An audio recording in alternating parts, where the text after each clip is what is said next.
India एक democratic country है। एक ऐसी कंट्री जहाँ कई धर्मों के लोग, कई सारे भाषाएं, एक ऐतिहासिक हिस्ट्री, कई सारे कल्चर्स। इतना सुंदर देश होने के बाद भी आज इंडिया में लोग क्यों नहीं रहना चाहते? क्यों लोग इंडिया छोड़कर दूसरे देश में शिफ्ट कर रहे हैं और जिस देश में है वो सेफ फील क्यों नहीं कर रहे?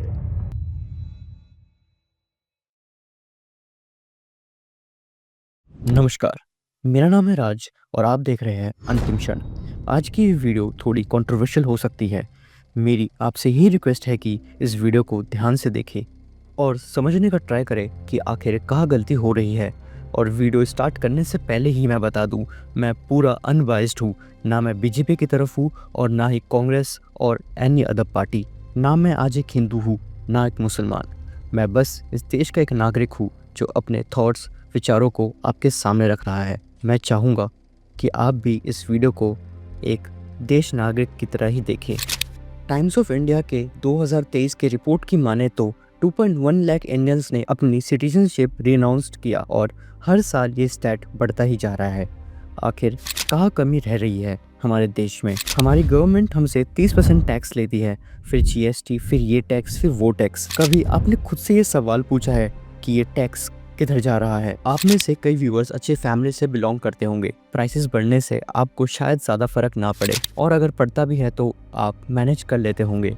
पर इमेजिन जो दिन के 300 रुपए कमा रहा है, इमेजिन उनको कितना सफ़र करना पड़ रहा है। ये सुनकर आपको लग रहा होगा कि मैं ये बातें ऐसे ही हवा में कर रहा हूँ। CNN के एक आर्टिकल के मुताबिक 60% इंडियंस आज भी $3.10 अर्न कर रहे हैं पर डे, यानी केवल 266 रुपीस। हम में से कई लोग इतना रोज खर्च कर देते हैं और यही किसी की रोज की कमाई है। गवर्नमेंट कहती है कि वो गरीबों के लिए काम कर रही है, लेकिन शायद जहाँ से मैं और आप खड़े होकर देख रहे हैं वहाँ से गरीब कहीं स्टैंड आउट नहीं कर पा रहा। और रही बात इनकम की, तो हम में से कई लोग मिडिल क्लास से बिलोंग करते हैं जिनका शायद आधे से ज्यादा घर कर्ज में होगा, जो हर रोज हर छोटी छोटी चीज के लिए टैक्स भरता है, दूध से लेकर गेहूं तक। इमेजिन कीजिए एक फैमिली है 4 लोगों की। रमेश जो कि घर का ब्रेड प्रोवाइडर है, जो अर्न करता है। रमेश की वाइफ रंजना जो एक हाउस वाइफ है और रमेश के 2 बच्चे हैं, विशाल और रश्मि। रमेश महीने के 20,000 रुपए कमाता है और रमेश दिल्ली के एक रेंट हाउस में रहता है जिसका रेंट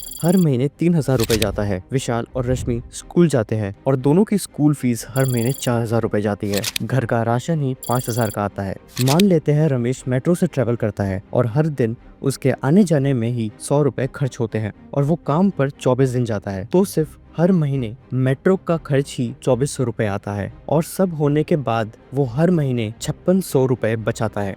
और अभी तक तो मैंने इसमें मोबाइल रिचार्ज, एक्सटर्नल लोन, ये सब ऐड ही नहीं किया। अभी के मिडिल क्लास इंसान की ऐसी सिचुएशन है जहाँ वो एक ट्रैप में फंसा जा रहा है। इंडिया में डेवलपमेंट के नाम पर टैक्स तो भर भर के लिया जाता है, पर डेवलपमेंट कहीं नजर नहीं आती। वी ऑल नो दिल्ली में कितना पोल्यूशन है। और अब मान लेते हैं कि रमेश को इसी पोल्यूशन की वजह से कोई बीमारी हो जाती है और अब वो काम नहीं कर सकता और उसके काम ना करने से ये खर्चे नहीं रुकने वाले। घर चलाने के लिए वो लोन लेता है पर सारे पैसे उसके दवाइयों पे खर्च हो जाते हैं। अब आप खुद को रमेश की जगह पर रख के देखिए, क्या नजर आता है आपको?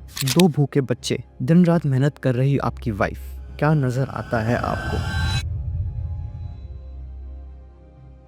हमारे देश में गरीब और अमीर हो रहा है और ये हाल प्रेजेंट गवर्नमेंट की वजह से नहीं हो रहा। ऐसा हर राज्य में, हर गवर्नमेंट में, हर रूलिंग पार्टी में होता आया है, चाहे फिर वो बीजेपी हो या कांग्रेस या आप, कोई अलग नहीं है। टैक्स पहले भी लेते थे, टैक्स आज भी लेते हैं और आगे भी लिए जाएंगे, लेकिन डेवलपमेंट के नाम पर लिया गया टैक्स कभी डेवलपमेंट के काम नहीं आएगा।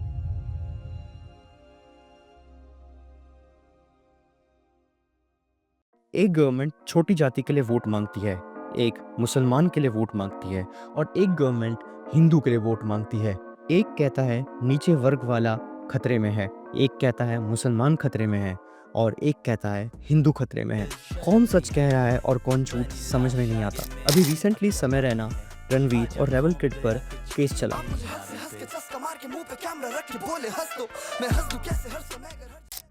और कुछ दिन पहले ही कुणाल कामरा के साथ भी यही हुआ। ये कहते हैं कि हमारे देश में फ्रीडम ऑफ स्पीच है। कहाँ है फ्रीडम?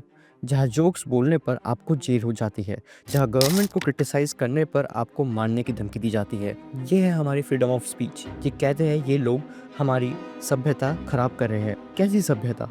ऐसी सभ्यता जहाँ हर दिन रेप होते हैं। कैसी सभ्यता?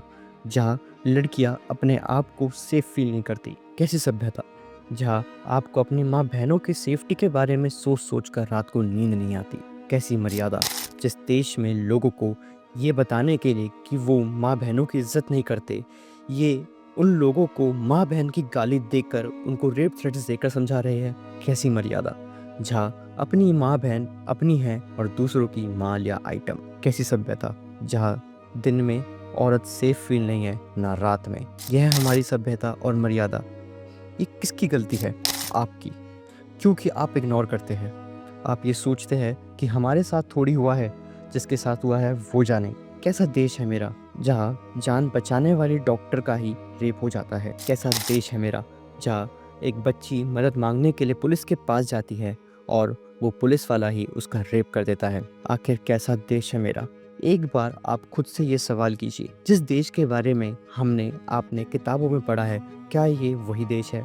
ये मैं आप पर छोड़ता हूँ और मैं फिर से बोल रहा हूँ, मेरी कोई भी बात से हर्ट ना हो। मैं भी इसी देश का एक नागरिक हूँ और आप भी, तो कृपया एक नागरिक की तरह ही देखें।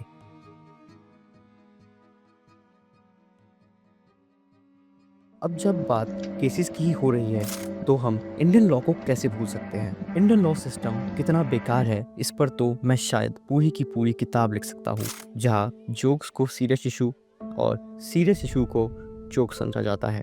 इंडिया में कोई कैसे खुद को सेफ फील कर सकता है जहाँ लॉ सिस्टम ही इतना फक्ड अप है? Sorry for my language but ज़रा देखो अपने आसपास, क्या सब सही है? या अमीर बाप का लड़का लोगों पर गाड़ी चढ़ा देता है और पनिशमेंट में उससे ऐसे लिखवाया जाता है। यहाँ एक रेप कल्प्रिट को फांसी देने में 10 साल लग जाते हैं। यहाँ आदमी अगर मदद मांगने जाता है तो उसकी ना सुनकर कल्प्रिट की सुनी जाती है क्योंकि वो औरत है। Who is safe here? Just tell me. यहाँ बच्चे, आदमी, औरत, बूढ़े, कोई भी सेफ नहीं है। आखिर क्यों? और कोई आवाज़ क्यों नहीं उठाता? क्योंकि शायद हम डरपोक हैं, शायद हमारी नहीं सुनी जाएगी, शायद हमें भी जेल में डाल दिया जाएगा क्योंकि हमने सच बोला है, क्योंकि हमने हक के लिए आवाज़ उठाई है, क्योंकि हमने सिस्टम पर उंगली उठाई है। आज के लिए बस इतना ही। मुझे नहीं पता ये वीडियो कौन देख रहा है, लेकिन आपसे गुजारिश है कि मेरी कोई भी बात या मेरे ओपिनियन से अगर आपको ठेस पहुंची है तो मुझे माफ़ कीजिएगा। ये इस वीडियो का पार्ट 1 था। अगर आप चाहते हैं कि इसका पार्ट 2 भी है तो कमेंट करें। नमस्कार।